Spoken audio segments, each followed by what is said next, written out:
You know what? In the race, she just didn't win it by much. I think she was 7 seconds behind the fastest race ever for women in that race. I think, honestly, she took it easy. She I was think so watching too. just to stay ahead of the rest of the field to win it. It's a shame. We have to change this right now. There has to be some changes. We have to look at it. From that, honestly, I would love, because I don't know what Lia Thomas's intentions were. I would love, and Leah, I would love to sit down and have an interview with you, and I want to find out what your intentions are here and what you're trying to do. All right, guys, so we have witnessed an interesting turn of events, okay, when it comes to the NCAA National Championship for women's swimming that has been very, very, very controversial because of Lia Thomas, the transgender swimmer that is competing against biological women. And what we witnessed, at least the first day of this competition, is just how much of an advantage biological males have over women when it comes to sports, as Lia Thomas dominated in the 500-yard freestyle and won first place. Now, this sparked a whole lot of uproar, right? Social media went crazy. The world went crazy, really, because all eyes was on this championship because this person was competing, as it showed firsthand the advantages that biological men have over biological women when it comes to competing in sports. Even if the biological man is taking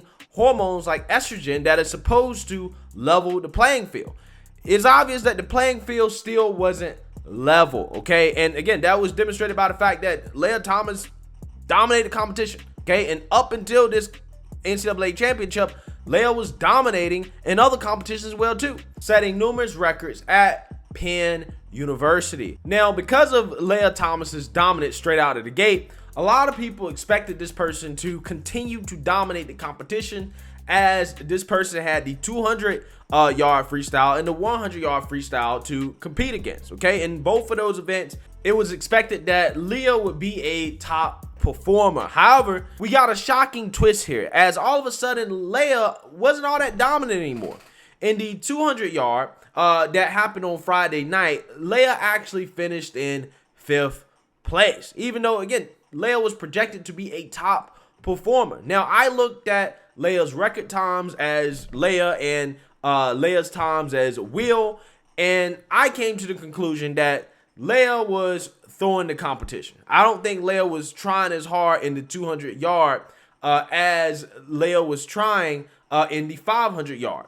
Okay, and I think the reason why is because Lia's trying not to look as dominant on purpose. Okay, now when Lia competes in the 100-yard freestyle, it gets even worse, as Lia has now come in dead last, right, which was not expected at all. Okay, dead last in the 100 freestyle final, and this is where a whole lot of question marks are going off, because people have been saying ever since Lia won the 500 freestyle, and even before that, that Lia's supposed to be dominating the whole competition, okay, because Lia has a biological advantage. So there's definitely something going on here, in my opinion, but let's read about this, and then I'll tell you guys what I think. Lia Thomas, a transgender swimmer from the University of Pennsylvania, whose participation on the women's team sparked national headlines this season, finished last place in the 100-yard freestyle final at the NCAA Women's Swimming Championships in Georgia on Saturday night. Virginia freshman Gretchen Walsh set a new pool and program record with her first place time of 46.05 seconds, followed by Alabama senior Morgan Scott and North Carolina State junior Catherine Burkhoff with times of 46.78 seconds and 46.95 seconds respectively. All right, so let's watch a little bit of this.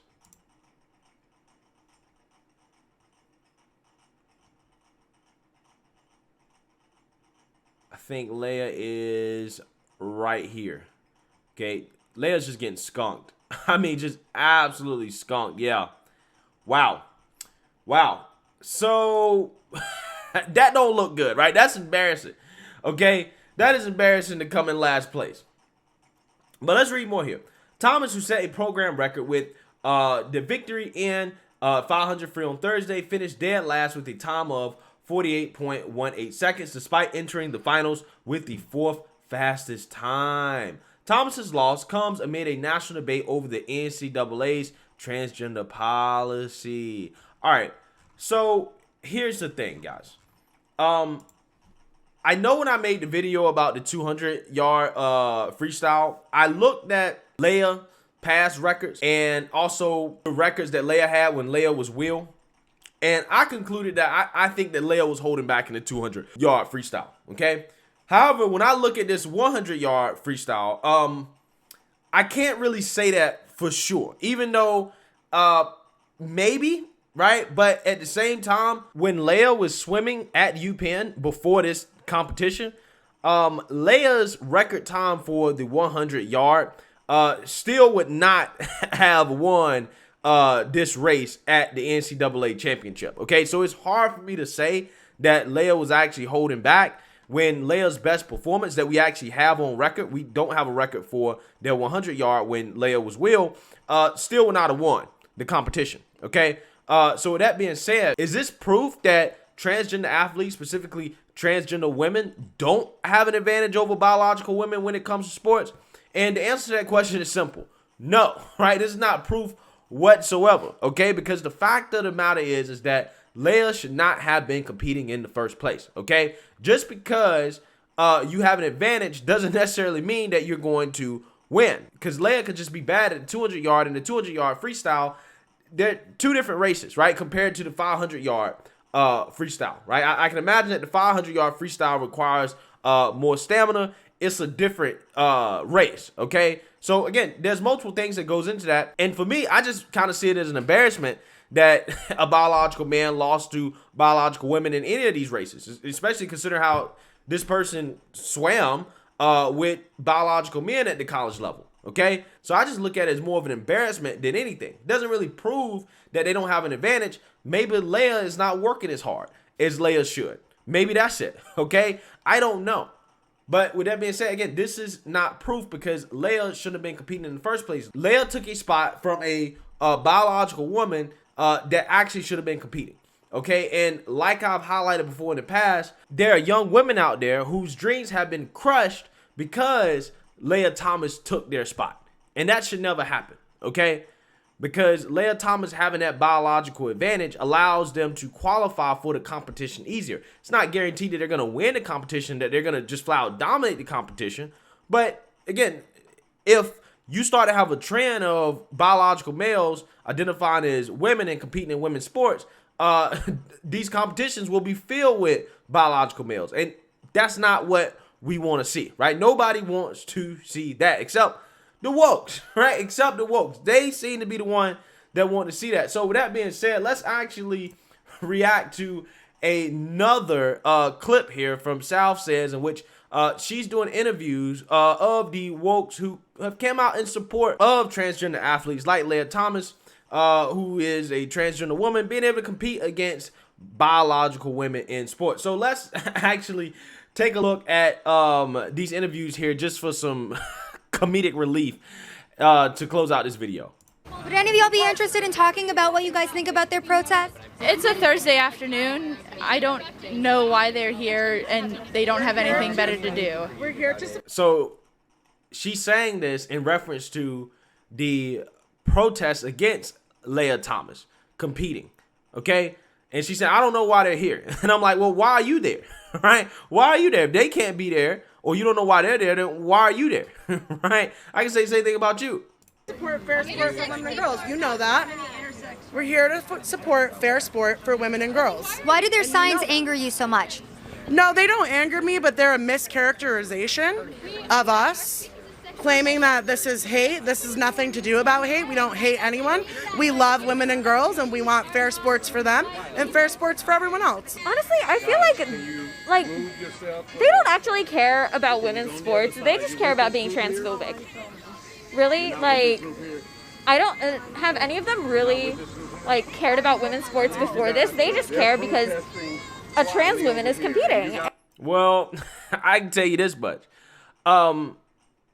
Yes, people don't care about women's sports as much as people should, but we care enough to at the very least want women to have a fair competition. And to be quite honest with you, you know, if you have a daughter, okay, if you have a loved one that is a woman, or a girl that competes in sports, it's really about them, okay? It's not really about whether or not society as a whole cares all that much about women's sports. It's about the people that are actually competing, because the competition and what they're doing is important to them, and they should have an opportunity to compete fairly, right? So whether or not people actually care is irrelevant to the question of whether or not this is fair or not, okay?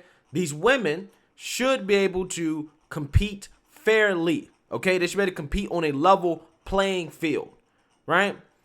If one of these women were to take hormones, let's say testosterone, okay, that wouldn't be allowed, because they would have a unfair advantage, right? So why in the world are you allowing somebody that was born with a significantly higher level of testosterone, not only just that, other physical advantages like more bone density, more muscle mass, longer wingspan, longer limbs, okay? Numerous advantages across the board. Why would you allow those people to compete against women who don't necessarily have those genetic advantages? It doesn't make sense, okay? But hey, this person can't go through the thought exercise of thinking that stuff out. No. They just are protesting because they're transphobic, right? They're transphobic. It must be come from transphobia, and that's not necessarily the case. I haven't heard anybody say that trans people shouldn't be able to play sports. That's not what people are saying. People are basically saying you need to compete either against other trans people or you compete based off your biological sex. That is what's fair. And they just have a problem with that because they can't mind their own business. It's terrible, and it shouldn't be happening on our campus. Why do you feel like it's terrible? It's very transphobic and not inclusive and mean. So, yeah, it shouldn't be happening. Pretty fucking transphobic and disgusting. Like, they need to shut the fuck up. I'm sad that this is, like, on our campus, and it's, like, I don't know, it makes me angry. I think it's straight up bullying and harassment. Of who? Of trans people, of women in general. We all live in a very... Wait, hold on. So it's bullying and harassment to say, hey, you know what? We shouldn't allow biological men to compete against biological women in sports. But it's not bullying and harassment of women to allow men to compete against them unfairly. Okay? To take their spots in competitions that they will otherwise have if not a man decided to compete against them. So that's not bullying and harassment. Again, these people, they don't care about women, right? That's the reality of the situation. They really don't. You know, and again, these are the same people that will claim to care about women when it comes to stopping the so-called patriarchy, right? When it comes to being against the cis gendered man, right? The straight man. Oh, yeah, we're all for feminism. But when it comes to protecting the woman, when it comes to sports and competing against a transgender woman, a biological man, all that stuff goes out the window. very patriarchal, misogynist, sexist, transphobic society, right? So we're built on these biases that we think that these things are wrong. But the reality is we have to unpack those biases. So what do you think about Lia? You see what I'm saying? You see how you mentioned the patriarchy? What is more patriarchal than having biological men compete against biological women? Somebody answer that question to me, right? That to me seems to be peak patriarchy. Lia Thomas placing first in the preliminaries today. What do you think about the win? I'm really excited for her. I think it was a great swim, and I'm excited to see her tonight. Good for her. She's doing what she loves, and it's a hobby. You know, it's a hobby that she loves. Lots of women have different genetic and biological advantages, including height. It's really not that big of a difference. And also, why do people care what's someone's genitals? I mean, nobody knows what my genitals are. Great. Good for her. Excited? Yeah. Lia's competing in the finals. Who do you think's going to win? I have literally no idea. I don't know anything about I don't know anything about swimming. NCAA swimming. Yeah. I'm just here supporting. Did you guys watch Lia Thomas swim? Yes. What did you think? Great swimmer. Beautiful swimmer. Beautiful swimmer. Wow, incredible stuff. Incredible stuff. So, yeah, some of those people probably feel vindicated because Lia Thomas embarrassed themselves by not winning in the last few events. But it doesn't really change the overall takeaway here, which is that Lia does have an unfair advantage. But with that being said, I mean, this is the last competition of Lia's college career. Who knows whether Lia will be competing in the Olympics. Lia definitely probably will when it comes to the 500 yard freestyle. We'll see. I just got a feeling that this isn't over yet, and that this is just the beginning of what is going to be a trend in which we see biological males slowly start to take over women's sports. But hey, I can be wrong about that. Who knows? Let me know what you guys think. Make sure you like, comment, and subscribe. Most importantly, share a Black conservative perspective. Peace.